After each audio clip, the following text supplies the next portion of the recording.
এবং ধন্যবাদ জানবেন। দুদু ভাই আপনাকে স্বাগত জানাই আমাদের অনুষ্ঠানে। আমাদের সাথে আরও রয়েছেন বিশিষ্ট সাংবাদিক, কলামিস্ট, সিনিয়র সহকারী সম্পাদক যুগান্তরের জনাব মাহবুব কামাল। জনাব মাহবুব কামাল ভাই, আপনি আমাদের সাথে যুক্ত হয়েছেন, সময় দিয়েছেন, সেজন্য আপনি আমাদের কৃতজ্ঞতা এবং ধন্যবাদ জানবেন। Thank you. আমরা অনেকগুলি বিষয় নিয়ে আজকে আলোচনা করতে চাই, প্রশ্ন করতে চাই, তবে কতগুলো প্রশ্ন আপনাদের দুজনকে আমি একই রকম করতে চাই। আমি প্রথমেই দুদু ভাইকে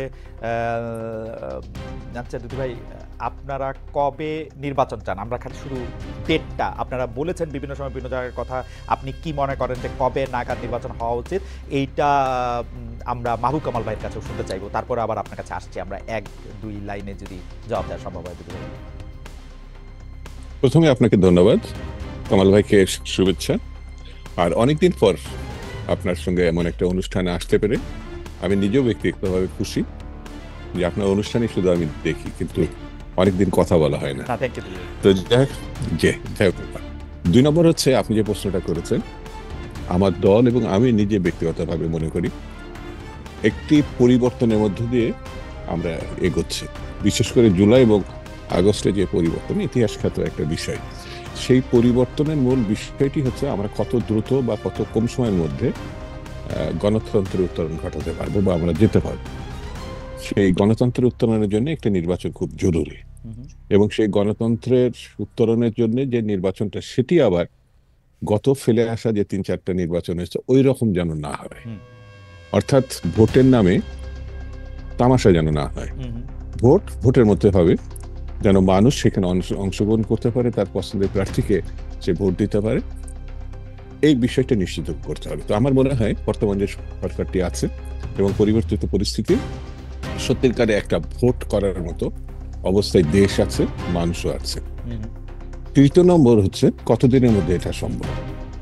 যত দ্রুত সম্ভব। আমার দল বলেছে যৌক্তিক একটি সময়ের মধ্যে সংস্কার যত কম বেশি করে এই যত দ্রুত সম্ভব। আর আমি ব্যক্তিগতভাবে মনে করি যে ডক্টর মোহাম্মদ ইউনূস সাহেব নিজেই সর্বশেষ যে বার্তাটা জাতিকে দিয়েছে, ডিসেম্বরের মধ্যে, এই বছরের ডিসেম্বরের মধ্যে জাতীয় নির্বাচনটি হবে। আমি তার কথার উপর আস্থা রাখতে চাই এবং বিশ্বাস রাখতে চাই। তারপরেও বলি, যদি সম্ভব হয় ডিসেম্বরের আগেও 1-2 মাস আগে, অর্থাৎ বেশি আগে করা সম্ভব হয় না, কারণ বর্ষার মধ্যে, তুফানের মধ্যে নির্বাচন হয় না। অক্টোবর থেকে ডিসেম্বরের মধ্যে যদি এই নির্বাচনটি করা সম্ভব হয়, তাহলে আমার কাছে মনে হয় সব থেকে ভালো সময়। দিদু ভাই, আপনি তো চমৎকার করে বললেন, আমার কাছে তো মনে হয় যে বর্তমান যে সরকার আছেন তারা তার ইন্টেনশনও তাই দেখাচ্ছে যে ডিসেম্বরের মধ্যেই তারা ইলেকশনটা করবেন, অক্টোবর বা ডিসেম্বরের ওই টাইম ফ্রেমটার মধ্যেই হয়তো করবে। কিন্তু আমরা দেখছি যে বিএনপি ঠিক ধৈর্য ধরতে পারতেছে না, আস্থা রাখতে পারতেছে না, না কি একবার অগাস্টের কথা বলে, আরেকবার কিসের কথা বলে। এইটা কি তাদেরকে চাপে রাখার জন্য? দিদু ভাই, আমি আপনার কাছে ফিরছি, মানে সরকারকে চাপে রাখার জন্য না, আসলে কিসের জন্য? মানে অগাস্ট মাসে ইলেকশন চাওয়াটা তো একদম রিয়েলিস্টিক যে হয় নাই, সেটাই যে এইমাত্র আপনিও বললেন, অগাস্ট মাসে একটা ভরা বর্ষার মৌসুম, ওই সময়ের মধ্যে অনেকগুলি জায়গার মধ্যে বন্যার পানি উঠে নামে, ওই টাইমের মধ্যে একটা ইলেকশন চাওয়া, এটাকে চাপে রাখার জন্য কিনা? আমি ফিরছি আপনার কাছে। আমি একটু মাহবুব কামাল ভাইয়ের কাছে জানতে চাই যে মাহবুব কামাল ভাই, আপনি কি মনে করেন যে কবে নাগাদ আসলে নির্বাচন হওয়া উচিত এবং কবে এইটার মানে আপনি কবে নাগাদ নির্বাচন হবে বলে মনে করেন? আমরা একটা জ্যোতিষী প্রশ্ন আপনার কাছে করতে চাই। না, শুনেন, আমি বাংলাদেশের পলিটিক্স নিয়ে কোনো প্রজেকশন দিতে চাই না। আচ্ছা, যারা বাংলাদেশের পলিটিক্স নিয়ে প্রজেকশন দেয় তারা আসলে পণ্ডিতি করেন। No projection. এমন একটা জায়গায় দাঁড়িয়ে গেছে বাংলাদেশ, এখানে 1 মাসের প্রজেকশন আপনি দিতে পারবেন না। হয়তো দেখা যাবে ইন ওয়ান ফাইন মর্নিং আপনি ঘুম থেকে উঠে দেখলেন, যারে এইভাবে তো আমি ভাবি নাই। সুতরাং এই ধরনের মানে পণ্ডিতি আমি করব না। No projection. আচ্ছা, আপনি যেটা বললেন যে সেকেন্ড ইনিংস শুরু হয়েছে, দেখেন আমি ফার্স্ট ইনিংসটা যদি একটু ব্যাখ্যা করি, তাইলে বিএনপি কোন পার্সপেক্টিভে দাঁড়িয়ে পলিটিক্স করতেছে এইটা আপনার কাছে ক্লিয়ার হবে। সেটা আমি একটু বলি। সেটা হচ্ছে, দেখেন সেকেন্ড ইনিংসে প্রবেশ করেছে বর্তমান সরকার। প্রথম ইনিংসটা কেমন গেল? আমি বলবো ইটস এ টেরিবল ফেইলিওর। এবং আপনার ক্রিকেট লিটারেচার দিয়ে যদি বলি, it is a glorious uncertainty. অর্থাৎ 8 অগস্ট আমরা সবাই ভেবে নিলাম যে এইবার বাংলাদেশ তুই কই যাবি, তোরে একজন নোবেল লরিয়েট ঠিক করে ফেলবে। 8 তারিখে আমরা এটা ভাবলাম, কিন্তু এখন আমরা দেখছি যে ইট ওয়াজ এ গ্লোরিয়াস আনসার্টেনিটি। এবং আপনার 2 ক্ষেত্রেই গভর্নমেন্ট ফেল করছে, ব্যাটিংও ফেল করছে, বোলিংও ফেল করছে। অর্থাৎ বাংলাদেশের সুপার স্ট্রাকচারে ফেল করছে, স্ট্রাকচার অর্থাৎ অর্থনীতিতে ফেল করছে। আমি একটু ব্যাখ্যা করি। সুপার স্ট্রাকচারে কিভাবে ফেল করলো দেখেন, বাংলাদেশের যে মৌলিক চরিত্র, আমাদের রাষ্ট্রের যে মৌলিক চরিত্র, সেই মৌলিক চরিত্র অনেকটাই নষ্ট হয়ে গেছে এবং ফান্ডামেন্টাল রাইট অলমোস্ট নেই বললেই চলে। হ্যাঁ, ফান্ডামেন্টাল রাইট আছে, সেটা হচ্ছে ধর্মচর্চার ক্ষেত্রে, এইটা একেবারে সর্বোচ্চ রাইট। তবে সব ধর্ম না, ইসলাম ধর্ম সেটাও না, মানে আমার পছন্দের ইসলাম হতে হবে। আপনি যে ওয়াজ মাহফিলগুলি শুনেন, এক একটা ওয়াজের এক একটা কন্ট্রাডিক্টরি আছে।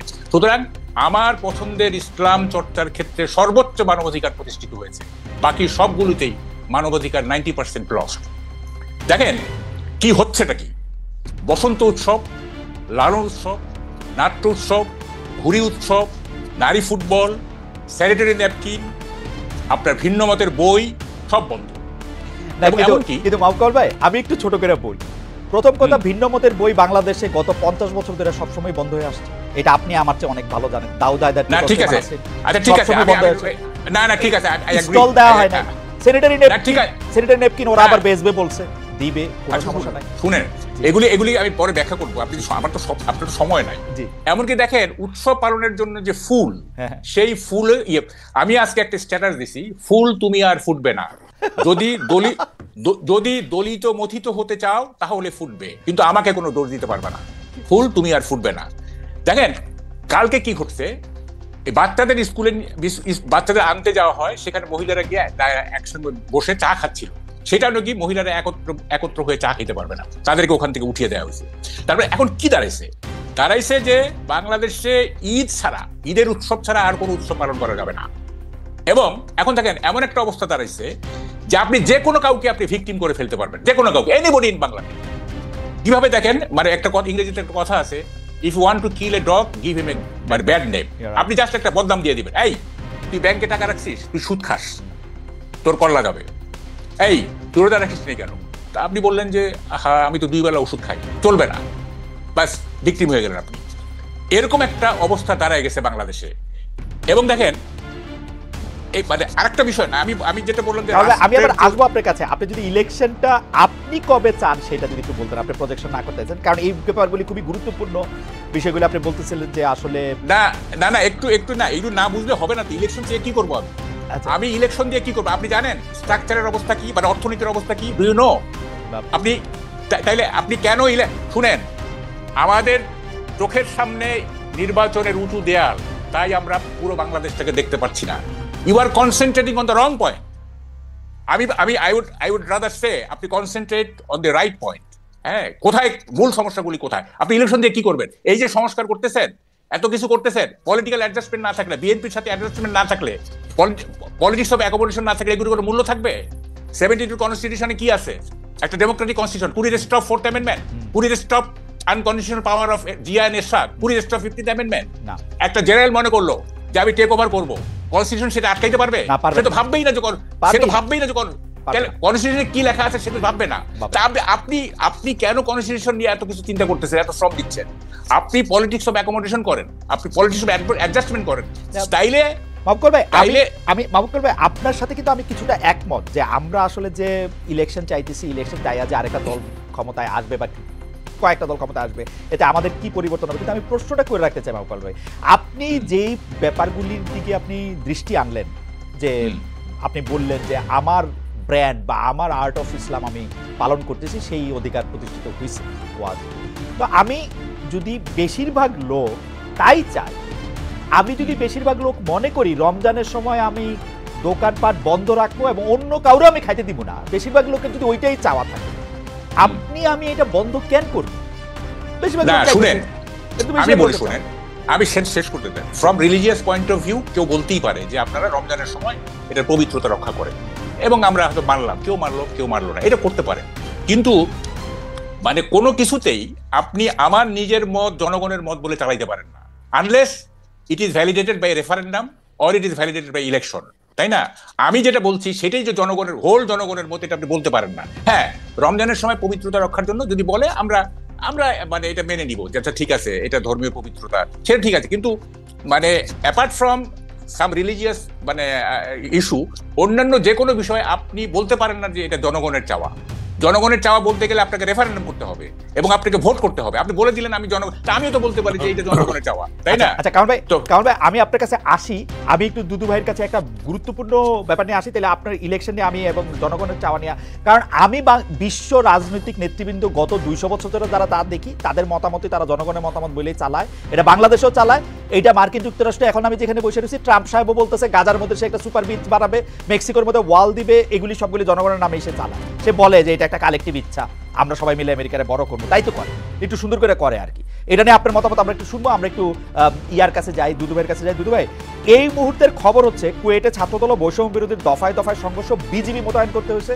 আমাদের দর্শকরা কিন্তু বলতেছেন যে যেহেতু ছাত্রদলের শক্তি এখন বেশি, ছাত্রদলই কিন্তু আসলে এই মায়ের ধৈর্যগুলি করতেছে এবং একটা দখলদারিত্ব প্রতিষ্ঠা করতেছে। দুদু ভাই, আপনারা এখনো ক্ষমতায় আসেন নাই, এখনই যদি এই অবস্থা হয় সাধারণ মানুষের খুব ভয় পাওয়ার কারণ আছে কিনা? কোনো ভয় পাওয়ার কারণ নেই। খালেদ যদি শুনে যে কথাটা ওটাই যে বিশ্বাসযোগ্য হবে এমন নাও হতে পারে। যেমন আমি দুপুরে নাগাদ শুনেছি যে প্রতিপক্ষ ছাত্র দলের উপরে চড়া হয়েছে। তা আমি বললে বিষয়টা এমন দাঁড়ায় যে আপনি তো ছাত্র দলের প্রেসিডেন্ট ছিলেন, বিএনপি করেন, তো বিধায়ক আপনি ছাত্র দলের পক্ষ নিচ্ছেন। বাংলাদেশের অনলাইনে অনেকগুলো পত্রিকাতে আসছে যে একটি ইসলাম পছন্দ ছাত্র সংগঠন খালি প্রচারপত্র বিলি করার কারণে ছাত্র দলের উপর আক্রমণ করেছে। যদি এমনটা হয় তাহলে আপনার প্রশ্নটা আমার মনে হয় উত্তর যথাযথ দেওয়া হয়েছে। 2 নম্বর হচ্ছে, আপনি আমার বক্তব্য শেষ করার মুহূর্তে আপনি মাহবুব কামাল সাহেব যাওয়ার আগে আমাকে একটা প্রশ্ন ছুড়ে দিয়েছিলেন, যেটা আমার মস্তিষ্কে কাজ করছে। সেটা হচ্ছে যে বর্ষাবাদলের মধ্যে ইলেকশন কেন হবে? 5 তারিখের কথা যেটা আমরা মহাসচিব বলছেন বা আমাদের পক্ষ থেকে বলা হয়েছে, বর্ষাবদলে তাহলে তো গণঅভ্যুত্থানও নাও হতে পারত। একটা কথা আছে যে দুটো বাচ্চা, একটু ছোট, আমি সময় নিই 1 মিনিট, সেটা হচ্ছে এক মেয়ে আরেক ছেলে বন্ধুকে, ছোট্ট বাচ্চা একেবারে 3-4 বছরের, বলছে যে তোমার মার যে বাচ্চা হয়েছে আজকে এটা হতে পারে না, কারণ আজকে তো রবিবার তো ছুটি থাকে, রোববার কি করে বাচ্চা হয়? বলছে না, তুমি হাসপাতালে দেখে এসছে। বললাম তাহলে তুমি এটা ভুল দেখছো, রোববার কোনোদিনই বাচ্চা হতে পারে না। বাচ্চাদের কথা, এটা আমি কোথায় যেন দেখেছিলাম কৌতুকটা, হঠাৎ করে মনে হলো। তো 5 আগস্ট কোনো কিছু সম্ভব না, এটা আমার কাছে মনে হয় না সম্ভব যদি জাতির সিদ্ধান্ত নেয়। বাড়তি একটা জিনিস হাতে নিতে হবে বর্ষাবাদলের জন্য, সেটা হল ছাতা। অনেক প্রাকৃতিক বিপর্যয়ের মধ্যে মানুষ ভালো কাজ করতে পারে না তা না, তবে কাজটির গুরুত্ব আছে কিনা, আর সময় যদি থাকে 1 মাস এদিক ওদিক করে আরো ভালো করা, তাহলে সেটাও হতে পারে। আমি দুইটা কথা বলতে চাই। প্রথম কথা হচ্ছে গণ অভ্যুত্থান তো ক্যালেন্ডার দিয়া করা হয় নাই আসলে, এটা একটা ইট জাস্ট হ্যাপেন। আর 2 নাম্বার কথা হচ্ছে যে আপনি আমি যারা শহরে থাকি তাদের জন্য হয়তো এটা শুধু ছাতা, গ্রামের জন্য হয়তো এটার মধ্যে কাদা পারানো, পানি পারানো। এখনো তো আর বাংলাদেশ উন্নয়নের জোয়ারে একদম শেষ হয়ে যায় নাই, সিঙ্গাপুর হয়ে যায় নাই, সুইজারল্যান্ডও হয় নাই। রাস্তার আইল দিয়েই আসতে হবে, তারা কাদা ভেঙে আসবে, এটা একটু কষ্টই হবে মনে হয় আমার কাছে। আমি আর স্পষ্ট করে বলি, আমি শ্রদ্ধা করি 5 আগস্ট যারা রক্ত দিয়েছে, যারা বিছানায় কাতরাচ্ছে আহত হয়ে, নো ডাউট আমরা তাদের জন্য প্রার্থনা করি, আল্লাহ তাদেরকে সুস্থতা দিক। যারা শহীদ হয়েছে তারা বেহেশতে নসিব হোক। এই দিনটা করতে স্মরণ করে একটু কাদামাটির মধ্যে যদি আমাদের কাপড় উঁচা করে হাঁটতে হয়, অসুবিধা কি? এই সেন্স থেকে তো আমরা নিতে পারি।